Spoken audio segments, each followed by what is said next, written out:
Welcome, everyone, to episode 16 of Developer Dialogue. I'm your host, John, the Strategy Wargamer. I'm here with my co-host, Tortuga Power, and we have a special guest on the show. We have Alvaro Sousa. Did I get the last Sousa, name right? that's how you say it. Sousa, okay. Close enough, though. No, close enough. I was close. From Kraken Studios, the developer behind the upcoming game WarPlan Pacific. Welcome on the show. Thank you for coming. Thank you for inviting me. I really love your videos. You're so enthusiastic when you do your videos. If like you were doing a game that was about flipping a coin for heads or tails, I want to run out and buy some because you do your videos so well. I appreciate it. Oh, I love them. They're really awesome. Thank you. Yeah, I always try to stay positive, and always find the good in everything. Well, you also good. Like I remember you did a fair review on WarPlan. I'm just nodding my head. I said that's right. He got everything right, the good and the bad. He got it perfect. I think you do an excellent job of that. Yeah, thinking back to WarPlan, I haven't played it in a couple of months, but it's hard to find anything. I only right now when I'm thinking back to it, I only think of the good things. Yeah, we have a new patch just came out, so. Oh, it did. Okay. Yeah, I'm very interested actually diving back in. I was going to actually dive in, I think was it last month, but then Slytherin has all these new releases coming up. The last couple of weeks, and yeah. Gotta play the new stuff. I understand that. But yeah, I definitely need to. I might even do it today. I don't know. I'll especially since there's a new patch out. New features in the patch? Slight things that are added, like now you could see the time of when your builds come in, most of your builds, for example, little things like that, little adjustments, little AI improvement, map improvements, what players want, and just general improvements to the game. It always gets better, so it's always about balancing new map features on it for better play in the war in the East. So. And Alvaro, it sounds like you're really one of those developers who has your ear to the community. So I know that you really source a lot of feedback from them. Yeah. So that's another positive thing. I guess that you're kind of taking feedback people have and trying to put it back into the game, right? I believe in actually making a high quality, good game that players want to play, and that's the money will follow. That's the second element. I mean, the first one is about making a good game, period, in the story. So when you do design like this, you ask the players, you get a feel for what players like. I review a mountain of games of all sorts of genres. I review some of them for one thing, some of them for another thing, some of them for the UX, how the interface works. I look at reviews of, countless games of what people liked, what people didn't like. And then I start putting it together and I ask people what they want in a game and what they like in a game. And sometimes players think they want something, but they actually don't want it. And then other times they don't realize they want something. And I'm going to give you a perfect example. A lot of players said that they wanted WarPlan Pacific on the Euro scale, which sounds fantastic, except the problem is the map will be 4 times as large and makes the game completely unplayable. And then the AI will also take forever trying to move stuff.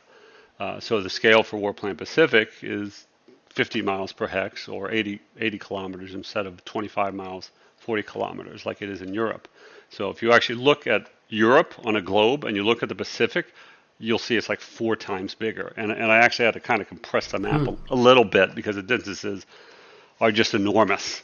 So that's something that players, they believe they want that, but they don't. It will make the game too difficult to play. So it's on the same scale as War in the Pacific Admiral's Edition. Yeah, I was very interested in things that you're going to add into WarPlan Pacific that were different from WarPlan. But before we kind of dive into that, I kind of want to learn just a little bit about you. And generally, the first question I usually ask is, why did you get into making games? What inspired you just to kind of go down this road? Oh, my wife beating me on the head over and over and over again. That's basically it. When I met her, she knew that I was into games. I played D&D like everybody did. I played war games. I played board game. I played all sorts of games, and I was actually thinking about making a board game. And I've been married to her since 2004. Met her in 1998, and she's been just saying, "Why don't you do games? Why don't you do games? Why don't you make computer games? You know how to program. Make computer games." So finally, we had the opportunity to do it financially because before we both had to work, but finally the opening came in for me to do it, and I worked with Hubert Cater from Fury Software, He did Strategic Command. So he got me an in, and I did the last 2 expansions for him, Assault on Communism, Assault on Democracy. And he got my foot in the door at Matrix, and I said, look, I got this idea. I did all that. I worked at it, and they saw the first iteration of it, and we went on from there. And so she convinced me to do what I love. The money will follow. So I really love games, so I would do it. I programmed, my goodness, in the 1980s. Procedural programming, Pascal and Fortran, and so I had to learn, object-oriented programming in C# and Unity engine, and it took me 6 months to learn it. But my wife was the main driving force. It took me a couple of years. It was a lot. It's just like going from understanding Spanish to understanding Chinese, because the way they programmed back in the 1980s is completely different than now. So you have to do a lot of changes in how you process stuff. So you said you were working on the Strategic Command expansions. How did you even? The last 2. Yeah. Oh, I play tested for Hubert, and I came out with a scenario called Brute Force, and it was one of the number 1 downloaded scenarios, along with another one that had a huge map. And then I just thought, what the hell? I'll ask him. And so we had a good repertoire. I gave him some ideas. Some of the ideas actually got put into the World War I game. And so I asked him. I said, would you like me to do 2 expansions? Oh, cool. And he said, yeah. And so we worked out a deal, and I did the 2 expansions for him. And that's how it came to be. And that got me practice into, handling forum users and what players want and stuff like that. And my wife has a master's degree in UX, user experience, which basically that means she tells the programmers what she wants done. They code it. She just designs it and says, this is how the interface looks. This is how the buttons go. This is how everything goes so people can use the application easy. So I learned a lot from her. I read a lot of books that she recommended. So I have a good a balance in my head about design and game development, psychology, game theory. I play poker. I can clearly see that in the interface for WarPlan, and especially WarPlan Pacific. It's very streamlined. It's clean. So yeah, I definitely see that influence. Yeah, it's interesting because there was an article that I just found like about a month ago, 2 of them actually, and they talk about how many game developers do not succeed on Steam. And it's depending on the article, it's like 80 to 90% make $25,000. So it's like very little. And I don't even know if that's before or after Steam cut. Oh. And I fall into the top 15%. And if I read that article when I first started, I might have not done it at all. I'm like, oh my goodness, this is so hard. And then I was stupid enough to tackle something as monstrous as a World War II game. I'm trying to build a Ferrari when I have a picture of a Model T from 1903. It's crazy, and too foolish to know that I didn't know enough. It's the only way I could put it, but it worked out. The one thing I really kind of noticed with WarPlan was, and what I really appreciated was, it was like the perfect mix. So you have like Strategic Command on one side, it's more casual. It's a bit more simplified, and then on the other end of the spectrum you have like War in the Pacific, right, or War in the East, which just came out, which is full on Grognard. So you have, and you're kind of positioned right in the middle, and I really love that because there's a lot of times where I'm playing Strategic Command, I'm like, man, I wish there was just a little bit more depth. But then I would go to War in the Pacific or War in the East, and I'd be like, all right, there's just too much here. I want a nice middle point. And I feel like that WarPlan strikes that. It's not full on Grognard where you're like it's just overwhelming, but it's also not too casual. You can kind of get the best of both worlds. It's exactly what I was targeting. That's exactly it. Right, that spot. I noticed. Like if you rate the games, you're like, okay, Axis and Allies is like a 3, Checkers is a 1, something like Commander War in Europe is like a 5, Strategic Command is like a 7, WarPlan's about a 9 or 10, and War in the East is like a 52. So that's how I look at it. And then War in the Pacific's like a 98 or whatever. But it's exactly right. I tried to target that niche that was missing, that that feel, that old. I used to play, Advanced Third Reich or European Theater of Operations, and you could do the multi-hex attacks and stack units. That's what I was targeting, and I found out the hard way, that's a really hard game to do. So, a lot of mechanics. Matt's not here, but he usually asks this question. And so, for people not familiar with the game, can you give us an elevator pitch of WarPlan Pacific? Oh, sure. WarPlan Pacific covers from the opening attacks on Pearl Harbor all the way till September 1st, 1945. You play either as the Japanese or you play as the Allies.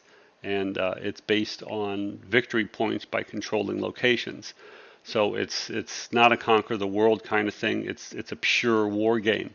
And the idea is that as Japan, you're not going to conquer the map. It's very unlikely against another human player. And the Allies, you don't have enough time to completely destroy the Japanese. So you want to go for victory locations. And so the struggle is there, like how long do you defend a certain victory location, how long don't you, and then different areas have different values. Like for example, I did not put any victory points at Pearl Harbor or at the Netherlands East Indies because the actual value of those locations, just being what they are, is enough. But then you have other locations that you can go for. So as the Allies, do you want to hit their oil? Do they save oil? Do you want to hit their oil? Or do you want to go for like the Philippines, which is a victory location? It's the same thing with the Japanese. It tries to encourage abstract thinking and strategic play for people to win the game instead of just raw brute force of taking over the whole map. So, I guess wouldn't be a Pacific game without a small deviation or I guess less of a simplification in terms of the naval stuff. So, can you maybe talk a little bit about the changes you've made between the naval combat that existed in WarPlan and how you have expanded that a little bit for WarPlan Pacific? Sure. The capital ships are now, I'm sorry, let me rephrase that. The naval groups now have one capital ship plus escorts instead of two capital ships plus escorts. I added light carriers. Each aircraft carrier has their own air points, and the air points now have experience of their own. Let me see here. Yeah, there's light carriers. They're patrol craft, which represents like coastal ships, PT boats or river gunboats or whatever that you can use, but they have limited movement. There is, in WarPlan Pacific, there are invisible naval units now. So it still keeps the same kind of fog of war thing for land and air, but there are invisible naval units now. And so one of the elements that the beta testers were finding really exciting is the comment element, COMINT, not comment, communications intelligence. So the countries gather points as time goes on, and they can use them to figure out where the opponent is. So every country, every major power has their own encryption level, and they don't know what it is. They just know they have one. And the opposition, they use communication intelligence points to either try to scan an area and get like better detection levels in the area to get an idea what's there, to break the opponent's code, or to protect their own code, rewrite their code and protect it. And when you have the opponent's code broken really low, your results get better and better and better when you do intelligence, when you use an intel unit basically to scan an area. So the detection level goes up, you see what's there, like, you don't see the actual counter of the fleet, but you use something there, you use one of the intel units there, and bam, now you see all the fleet counters that are within like a 5-hex range. But it might say ships unknown, or maybe one ship here, or one capital ship. And so the higher that level goes, the more detail you get about it, the more detail you get of it. So the Allied player early on uses this to find out where the Japanese going. Are they going for India? Are they going for Australia? Are they going for the Solomons? Are they going for Pearl Harbor? They don't know. And the Japanese player, because they don't produce as many communications intelligence points, their main goal is to use that ability very selectively and protect their own encryption, so the Allies just don't have free reign information on them late in the war, which I think if I did it right, it's probably hard to avoid, but adds a really good feel of anxiety for the players. A lot of the new things that I added was like pursuit combat, where now combat happens at the end of a movement. It's just half damage. Naval interception. A lot of these were backported to WarPlan where they didn't have it before. We also... Oh, nice. Yeah, so WarPlan is going to have a lot of this stuff that is in WarPlan Pacific. In WarPlan Pacific, we changed... Is that with the last patch?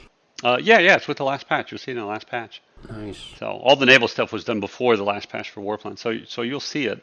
And also there's a new rule book in there also. So if you go to the ebook link, you'll see that I redid it isn't as pretty, but the rule book is there with all the new rules. And some of the stuff got ported back. So you'll have pursuit combat to chase down things, and a sub hunter rule. Oh, here's another one, sub hunters. So before, players were chasing subs all over the map, and it looked like a Benny Hill movie. So what I did was I set up that players can now set in WarPlan they're called patrol groups. In WarPlan Pacific they're called destroyer groups. Patrol groups and carriers in a lane, and they add bonuses to the escorts already in that lane within a 24 hex radius. So it isn't as much micromanagement. The subs still get to do their little strategic innuendo over there, running around, having the allied player figure out how many are where, but it's a lot less micromanagement for the allied player to do it. So, that's some of the features that got pulled back. So, kind of piggybacking off that, so you were mentioning have one capital ship per, I think you said naval group. Is it possible to have like two carriers, maybe a battleship in that naval carrier group, or is it just one capital ship? Well, a group is just one counter, basically. If you think of a board game, it's just a counter. You could stack as many ships as you want. Okay. You could put 100 ships in the port. It's not a problem. So when they sail out, basically, it's double whatever WarPlan is. So if WarPlan was nine naval groups to a fleet, in WarPlan Pacific, it's 20 naval groups to a fleet. In WarPlan Europe, it's 3 carriers. In WarPlan Pacific, it's 6 carriers.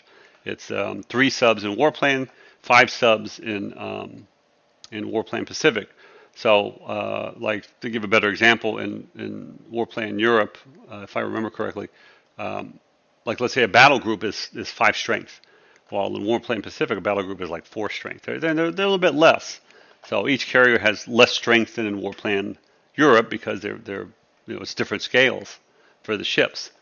So you'll have a lot of fun. I mean, you can just stack naval groups in a fleet, and you have limitations. That way, people don't run around with just a single Death Star and trying to destroy everything. And there's also about there's only so much that one admiral in the fleet can handle. He can't communicate to 50 carriers to launch all the aircrafts at once. So you got to kind of divide into task forces.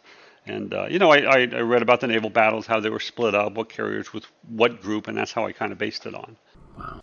And one thing that sort of struck me about naval combat is how difficult it is to get it right in a turn-based I go, you go system. So we know that War in the Pacific, for example, it's this we go system, which emphasizes, that you're not able to just initiate everything in the naval combat. It happens kind of the same way it's like squad level tactics happen on land-based level. That it's very reactive. And how does so I forget how long the turns are in WarPlan. Is it like a day or 5 days or something? Oh, in most games it's 14 days. 14 days. Okay. So how do you how do you go about tackling turn-based naval combat? That seems like how do you eliminate this idea of initiative, which is, it's not an element of real naval combat historically, right? You don't really have, we know their carriers are there and we're going to go attack them and they can't move until we get there. How do you get around this aspect? Yeah, that's in a you go, I go, or I go, you go, however you say that. It's very tough to develop naval combat systems like that, and it took me forever to figure out how to do it, and I still improved it because I saw situations after the first game came out that I had to improve on. It's basically using patrolling, you send out your fleet to patrol an area. So if you want to protect an area, you send out your fleet with out at sea. They can't intercept from port. There's lots of dynamics in that, why I don't allow it. So you send out a fleet at sea, and they intercept in an area. It's kind of like they're going out from the port, patrolling around, coming back, and they're doing this on a daily basis. But if you're actually going to do a mission, like let's say Midway, the Japanese would show up, they move their carriers in, they ground strike the land units in Midway. Then the Allies, they're within range, so they might move their fleet out nearby to a location and try to hit the Japanese carriers, and that's how naval combat like that would go. There could be invisible subs in the area that might hit like the carrier fleet first that they don't see. But it's basically you move and combat initiates, but you can set a fleet out that will intercept incoming other fleets when they come in, and that's like the only way that I can do it. The fleets are set to, they have something called 2 different modes.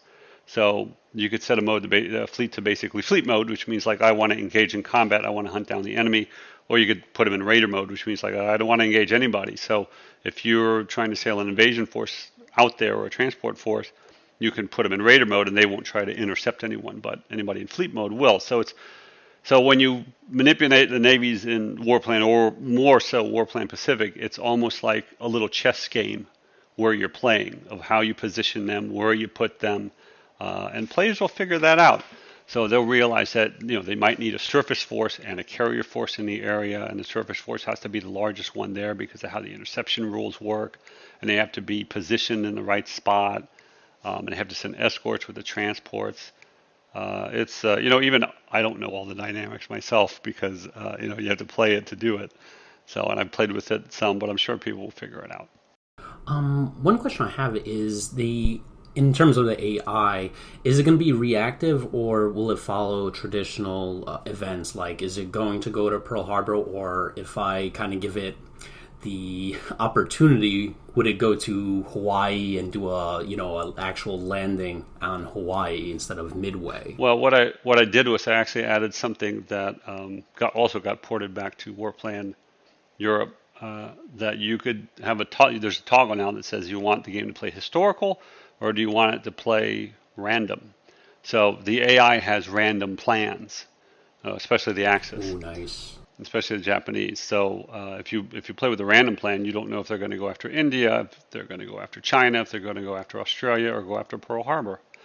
I love that. So that's how I said it. But there is a historical route. Now along the historical route doesn't mean they're going to do everything foolishly like the Japanese did or the Allies did. They would do what's intelligent, within the realm of the scope of the game.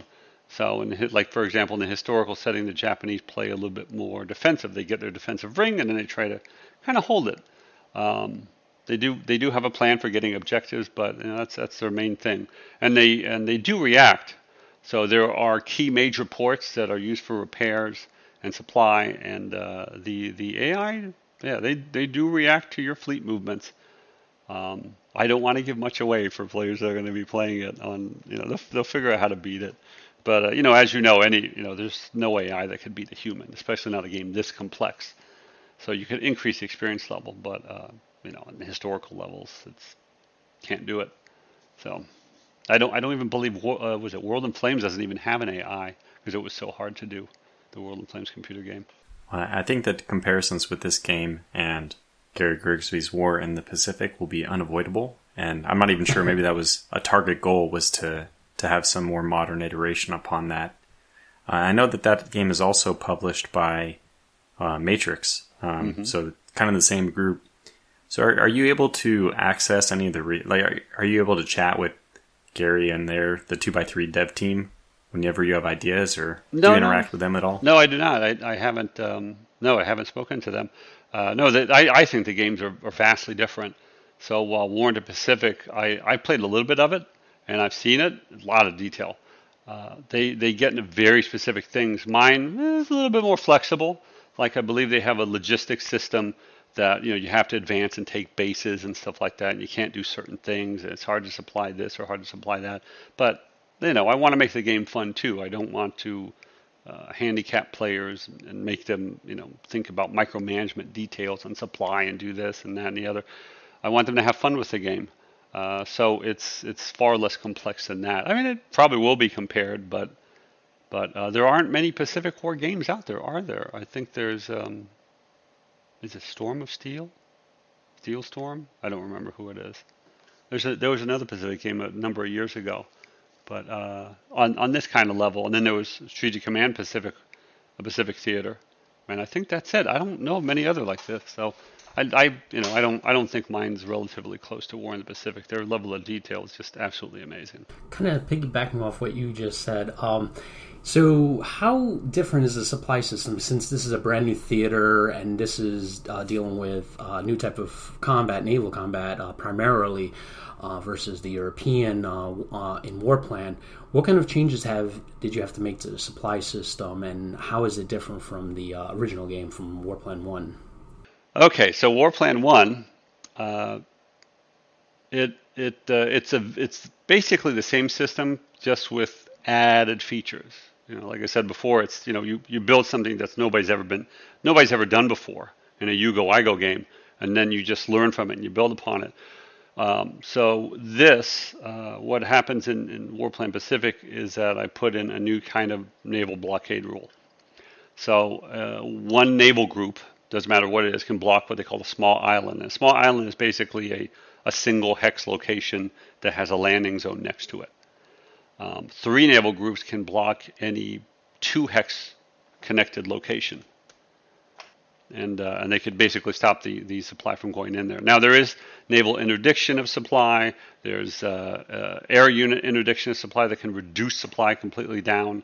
But it's really hard on a 14-day scale to completely stop supply in a location. Something always gets through. Like in North Africa, the Axis were using barges along the coast to move supplies up the line. So they couldn't fully stop Malta from getting supply. They interdicted the supply convoys coming in, but they couldn't stop them all. So it's the same premise here. But if you're sitting with a fleet in front of Midway, which you could walk from one end to the other very easily in a matter of 2 hours, I think, maybe less, 3 hours, 4 hours, then I think 4 destroyers could pretty much block any supply coming in there. Or a port like Singapore if you have several battleships in front of it. So we had to change it a little bit so it fit better and invasions could work better, and so people aren't there for like 5 months trying to invade a small island.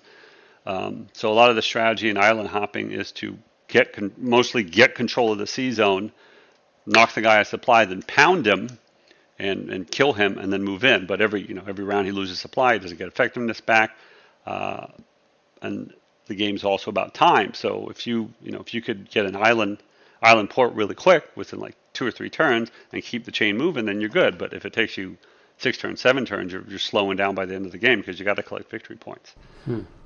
So it's basically the same supply system as Warplan.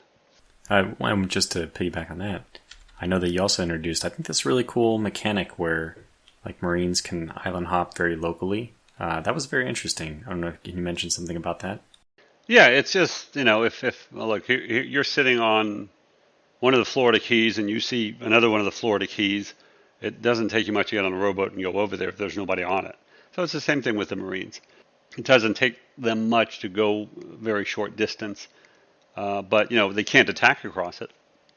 So if there's enemy over there, you're not going to be invading it when they have machine guns point. Oh, we know where you are. You come across, we're going to mow down all your boats. You actually got to get on a real transport with naval units and invade. But it makes some of the island hopping easier, and that's the main point of it. So you go down to the Solomons. You don't have to invade every itty bitty little spot.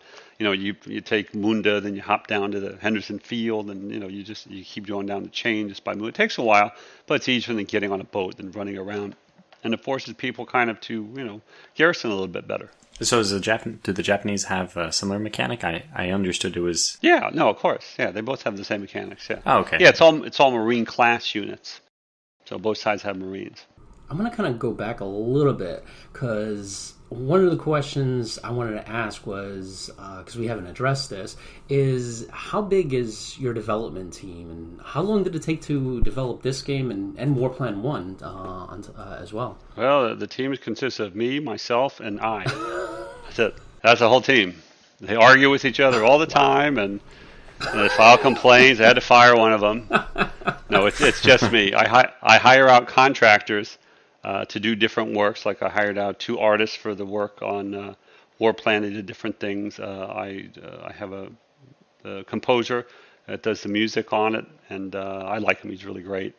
And then I consult my wife for some things like, hey, how do you like this menu? What do you think about this? And this is what I'm trying to do, and blah blah blah. And so she gives me advice. Trying to make sure I don't miss anyone. Yeah, that's it. It was I'm not a composer, so I can't make the music for it. But I did the sound effects. But luckily, I I had a library of sound effects already that Matrix helped me with that I could mix and match using actually Audacity to do it. Is that how you say it? Audacity, the sound program? Yeah, Okay. that sounds right. Yeah, so I use that to mix and match for the sounds for WarPlan and WarPlan Pacific. But that's it. It's just me. Now, as for time, it took me 5 years part-time to make WarPlan from concept to the first sale, October 19th, 2019. I think it was about 6,000 hours. Oh, wow. 5 years, 6,000 hours, if I had to guesstimate. Yeah, because I had to relearn how to code the new way, had to learn Unity engine, make up the rules, write everything. There's so much in the game development that players don't realize. It is a lot of work. It is not a get-rich-quick scheme. It is a lot of work, but if you do good work, it pays off. It takes a long time, but it pays off. You put out your first game, you put out your second game, you put out your third game, and the royalties start stacking. You make most of your money up front in the first 3 months, but good games, they keep selling for a while. And so you stack up the game royalties and you get a nice little commission. It's good enough to live on for doing something that you love in your pajamas from home. So let's see. WarPlan Pacific probably took about 1,000 hours because it's the same base engine, and I just added on to it, and I ported some of it back to WarPlan. But yeah, it took 1,000 hours and probably another like 300 to port it back to WarPlan. But yeah, that's how it works. Usually people talk about in software programming that you learn every project, you learn a little bit, and you learn how to future-proof better. Is there any takeaways you'd have for young game developers out there? What was something to safeguard against from your experience? Oh my goodness, yeah. There's I learned a lot. I look at some of my WarPlan code. I'm like, why the hell did I do it this way? So you want to code. The biggest thing is that you want to code to make your life easy.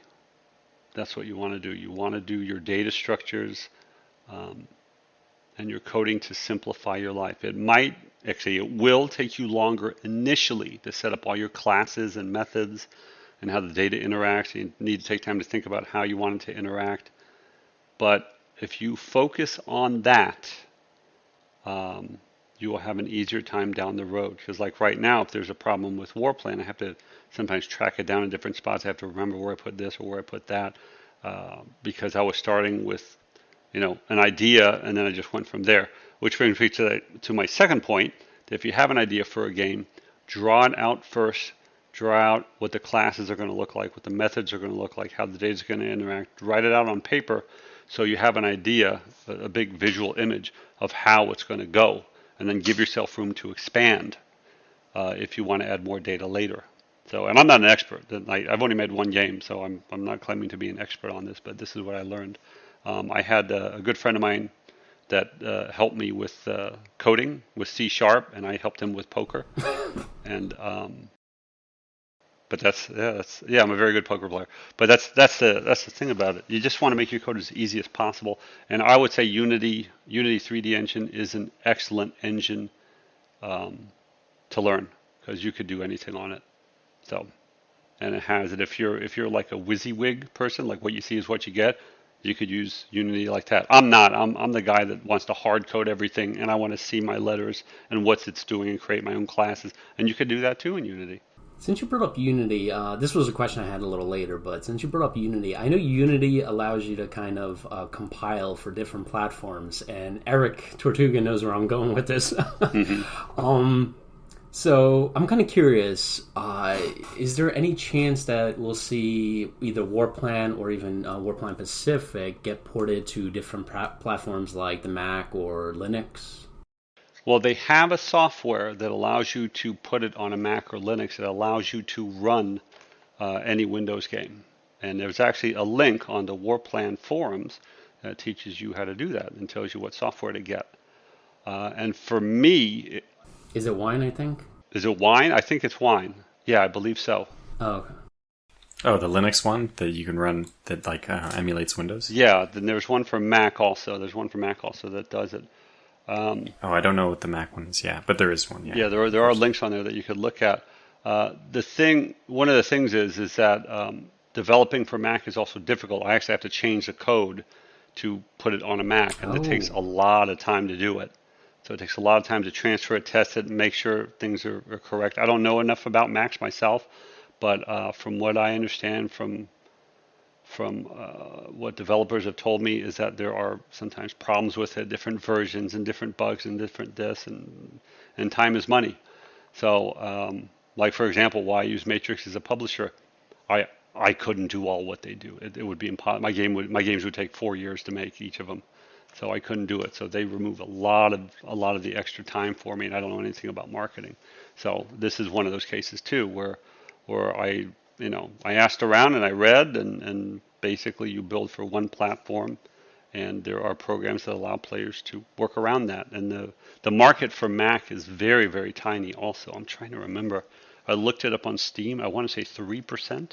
I could be wrong. I remember some developer telling me it's under 10. It's under 10. I want to say 10, but I wasn't sure. I know it's 10%. I don't know. It's something, but it's very small, and it depends on the game too. So remember, war games are a very specific niche of people that play them. It's not like an everybody game. So RPGs, on the other hand, Yeah, there's a lot of there's a of that. lot of people that play RPGs. So I guess one other question I have is I wanted to know, like, what was the most challenging aspect of developing WarPlan Pacific? What was like the thing that you had to put all your time and effort into that was most challenging? oh, the AI, 100% the AI. I actually the gold version is now ready, so they're going to process it, and I'm on my 4.5 iteration of the scripted AI, and I'm still not happy. Well, that's not surprising. I think that's just routinely what we hear. Yeah. Everyone knows that making an AI is extremely, well, I think everyone knows, but at least they should know. AI is extremely difficult. It is very difficult. Now I'll give you the scoop on how it is. So if you take a game that has a limited field and limited objectives, you can make actually a very good AI. There was an excellent article by the developers of Unity of Command on how they did it, and I think that's a fantastic game. And what they did, you could actually stick the WarPlan AI in Unity of Command, and it'll work unbelievably well. Oh, wow. Because it's as simple. It's like one field. Here's your objectives. Go get them, defend them, attack them. It will work excellent. But what they did, they actually gave tricks up their sleeve. So they gave them 10 tricks of what they can do to look at like how the human player is positioned, and the AI would execute them. And it was brilliant, a brilliant thing. But that's a limited field. Now, the WarPlan AI has some tricks up its sleeves, which I will not share. But for a game as vastly complex as the European theater or the Pacific theater, it's, I think if Google let me their DeepMind servers, for like maybe 6 months, I could come up with something. But besides that, it's incredibly difficult because players are always, you have some players that like to play, just historical goal on the bouncing ball, and other ones that they keep, they beat the game, that they increase the level, beat the game, increase the level, beat the game. They keep going until they can't beat it anymore, and they find it a challenge. And then there are people that just want to figure out every way to exploit the game, and you can't get around that. And so once that gets out, and then once the cat's out of the bag, everybody wants to do it. So it's very tough to make an AI compensate for everything. I mean, if you look at the Pacific theater, there's so many things the Allies can do or the Japanese can do, and how do you stop it? More so it's more difficult for the Allied AI because they have so much more territory to cover. But yeah, when you combine naval, air, and land for a game that complex, it's incredibly difficult to do. Strategic Command does a good job, does a really good job with its AI for a game of that scale. But Hubert has like a 10-year head start on me. So. I agree. I mean, Strategic Commands was really good.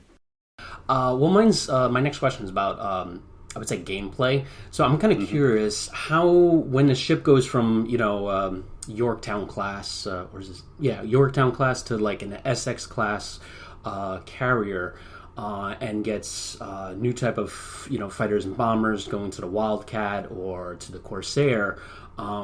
Does their range increase? What kind of modifications to combat and capabilities does that offer? Well, because it's not, like I said, it's not as complex as war in the Pacific. So it's a much simpler game. So carriers, like each country has their own different set of values for carriers. Like off the top of my head, I believe the UK have like stronger defense on their carriers for armored decks. The United States has stronger AA on their decks, and I think stronger defense. And the Japanese, I actually forgot what the Japanese have. I think they have weaker CVLs. I don't remember. Anyway, but there's only one technology for the carriers, which is carrier operations. So carriers are pretty much roughly equal, and you invest in the carrier operations, and then you have to upgrade it, and it's a very simple thing for the carriers. Yeah, I didn't do what Warner Pacific did because that was way overly detailed, and that is too much work for one person to do. Warner Pacific, they have a team of people that are working on this. I don't have time to get in that level of detail. That would take me forever to create a game of that scale. So it's just you have your carrier unit, and as its carrier operations technology increases, so do its attributes. And it's as simple as that. The battleships, there are two different types. There are the older World War I battleships that have the simple technology warships, which the cruisers, destroyers, and patrol groups have.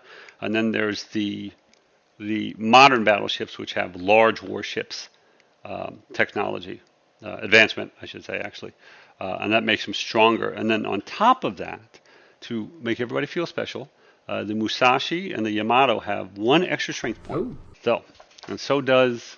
Now, what's the one that was the Shinano? I actually didn't say that in the notes or one of the interviews, but I realized I forgot to add it to the Shinano, so I added the Shinano. So a little variation there. So just as long as 6 torpedoes can still sink it. Just one it takes. No, yeah. Okay. Just one good place one. Historically, right? Isn't that what happened? The submarine put 6 into her. Yeah, I believe so. And the Taiho, I could be wrong here, but I think that one was just one.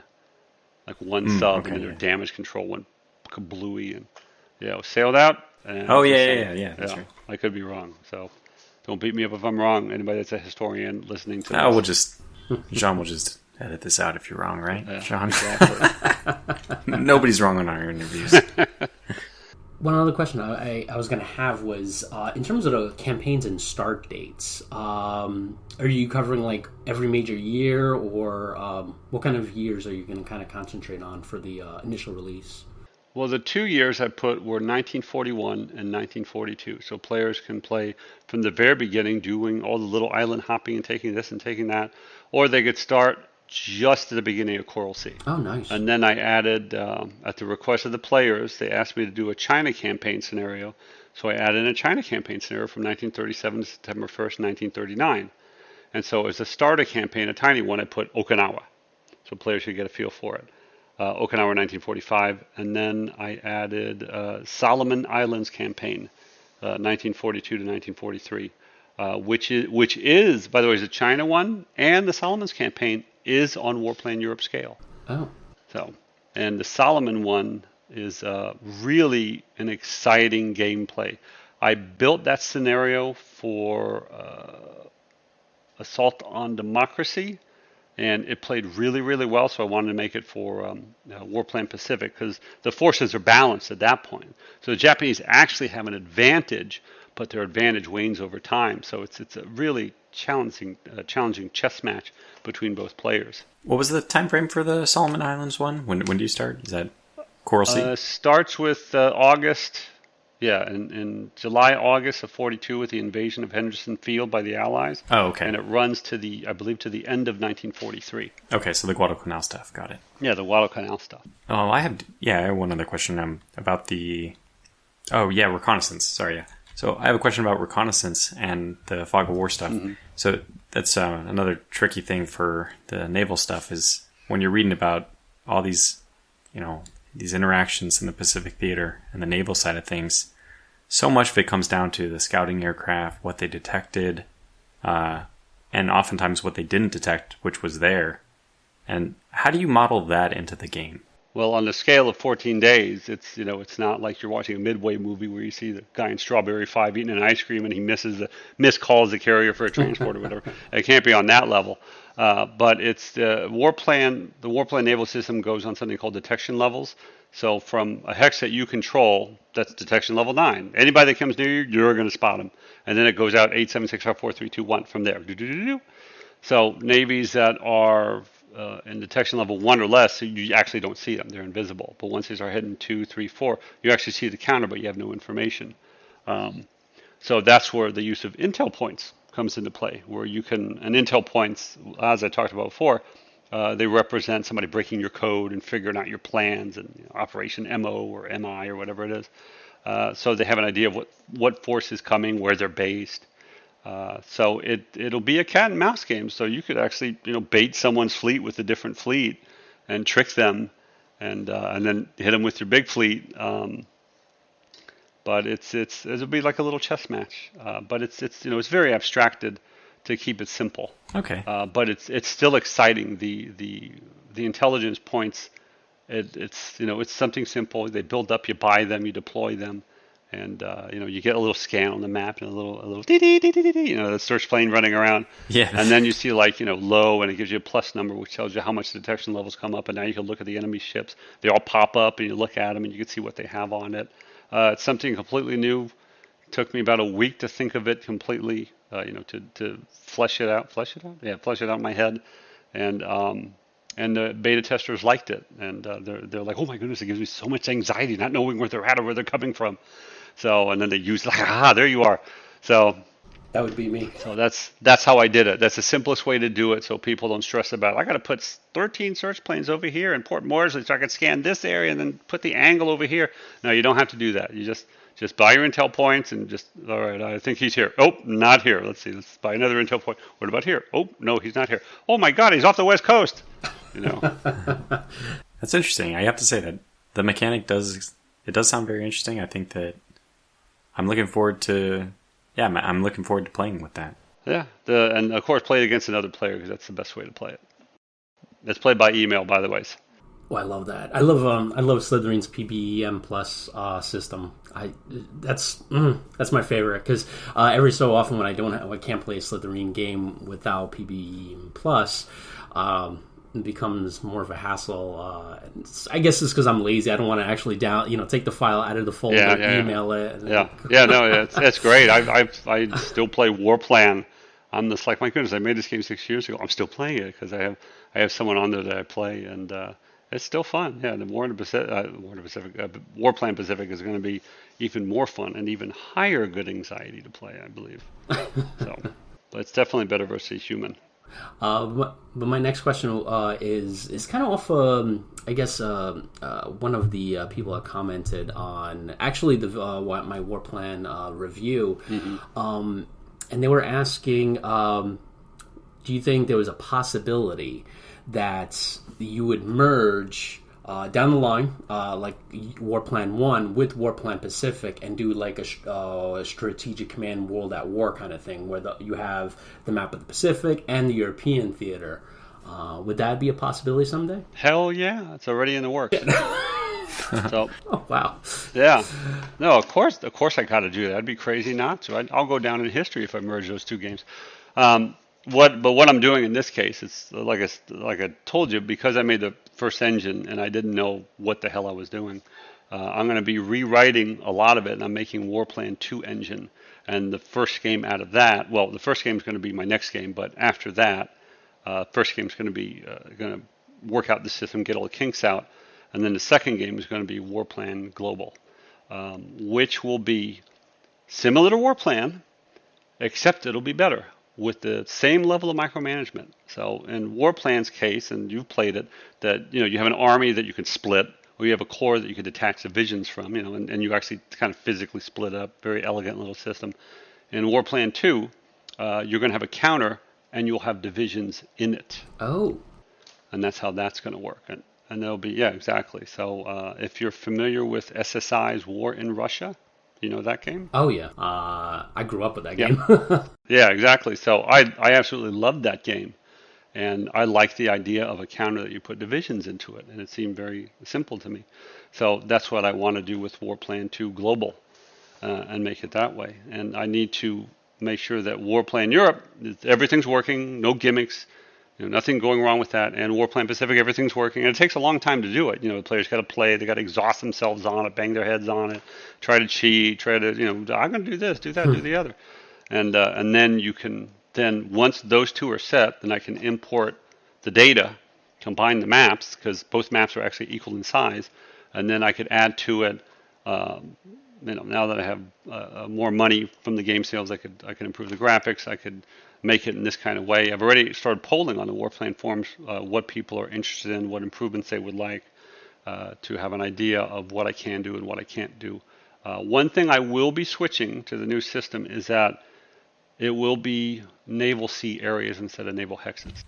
Okay. Oh. Now, more people favor that, and it's also a better system to do. Now, it's not like big blocks or anything like that, but more likely it'll be like any island or island group will have its own like little sea area, and then you'll have deep sea areas that you move through. But the biggest thing about that is that the AI play will be much better. Yeah, I think that's the way Hearts of Iron also approached it, and yeah, there's probably for good reason people are doing it that way. Oh yeah, no, it's much easier, and it'll be a different naval system, but very familiar.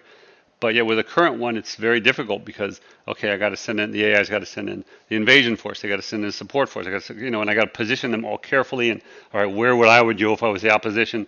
And it's very, very difficult to do that. But with the sea area, there's new ideas that I have on how to manage it and how to do it. But it won't be like some of the other games. You have these huge sea areas like World in Flames. It'll be smaller sea areas, more like Hearts of Iron.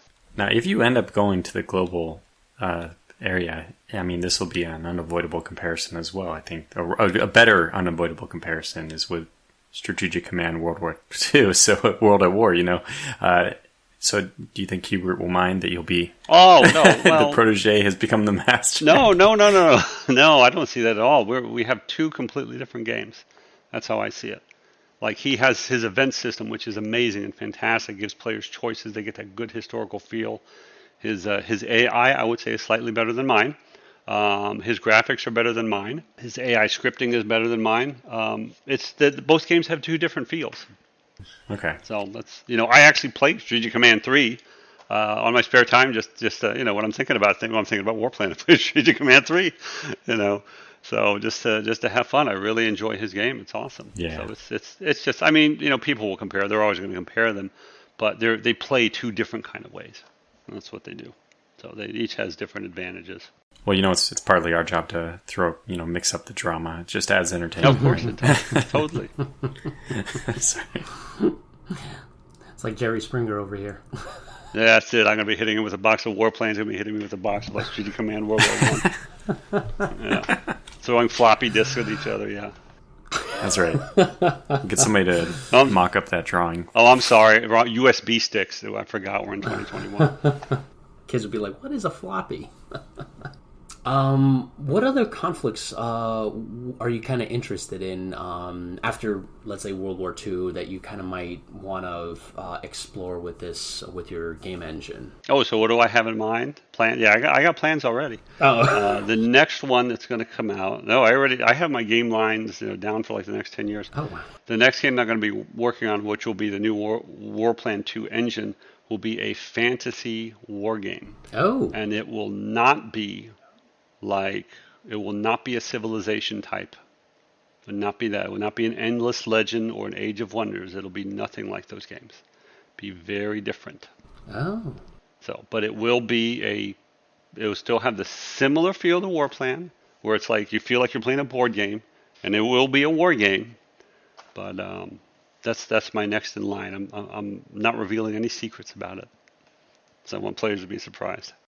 That's probably a little ways off, but right. I have to say immediately that sounds really interesting. We do a lot of wargaming, like historical wargaming in particular coverage here, but I don't know why. I feel like I'm ready for a fantasy wargame. It'll be fun. After that, I very likely plan to make a space game, but there is no way I can compete with Stellaris because it's absolutely fantastic. So I can't. Star Trek would be a good start. Put that in there. Oh my goodness! No, I can't. I love Star Trek, but I can't copy it. I think it'd suit my pants off. But I think I will make a space strategy game. It won't be the WarPlan 2 engine, of course. It'll be something completely different. But that's far off in the future, not now.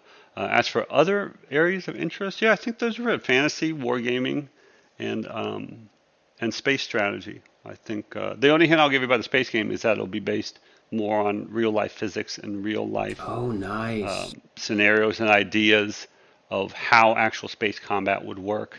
Well, I don't think there's the Expanse simulator out there yet. That's- So if you do something like that, Well, that's going that's- to be very yeah, popular. it's going to be something very similar to that. Yeah, that would that be kind of idea. amazing. So I know there's a book series. My wife has been trying to science fiction book series that was written by a physicist. She's trying to get me to read, and I forgot what the name of it is. But he says if you're going to make that space game, you need to read the entire series because he details it out right here. The guy's a physicist. So she loves science fiction. So I love Star Trek, by the way. So I got like all the movies on Blu-ray and all the. All the movie Next Generation. I even got the original series, so I like it. You should see my shelf of movies. I like $3,000 worth of Blu-ray and 4K discs. It's crazy. All sci-fi stuff. Very entertaining house. You know what's interesting? That those were, I think, the two top. I put out a poll saying because Matrix said they were going to announce, I think, like 4 or 5 IPs this year, and I think like number one, I think was either The Expanse. I think The Expanse was number one, and I think Star Trek was number two, or they might have been reversed. But I'm really surprised because like The Expanse is like got so much steam on Amazon. We have yet to see like a strategy game or any kind of game of The Expanse, and I think something like that with your engine would be really, really intriguing. Yeah, it's something with what I wanted to do. So it's some of it came from that. But I can't make a 4X game. I can't make a 4X. There's so many of them out there. I can't compete. There's a lot of them that are good. Distance Worlds, that's another one that I believe got really excellent reviews. Oh yeah. And number 2's in the pipeline to come out, I think, later this year. Yeah. Slither into Matrix. Yeah, that's right. So I heard that's very similar to Stellaris, and that got excellent reviews. There's several of them. I played Galactic Civilizations. But yeah, you hit it on the ball. There's going to be no secret about this. The space game will be something similar to The Expanse. Saying that, you're going to... I don't know if we will even want to include this in the interview because people are immediately going to be extremely excited about that. And, the waiting is the hardest part. Oh, yeah. No, that is after WarPlan 2 Global. No, I know somebody's going to come out with an Expanse-like game. They're going to come out with it before I will. Yeah, we definitely need a game like that. Yeah, we definitely need a real physics, space strategy game because, like, I think that's the one thing that a lot of people love about The Expanse is the story is great, but also they love the combat because it's real. It's not like the Millennium Falcon going this, that, and Totally. doing a rollover bank and all that stuff. No, I've seen that series twice. I've seen that series twice. So has my wife. We love it. She's like, "You want to see the third time?" I'm like, "Give me a few months." So no, we love that series. It's an awesome series. It's absolutely fantastic. Going back to WarPlan Pacific, this is my last question. So there are rumors for an April release. Are those just rumors, or is there any truth in that?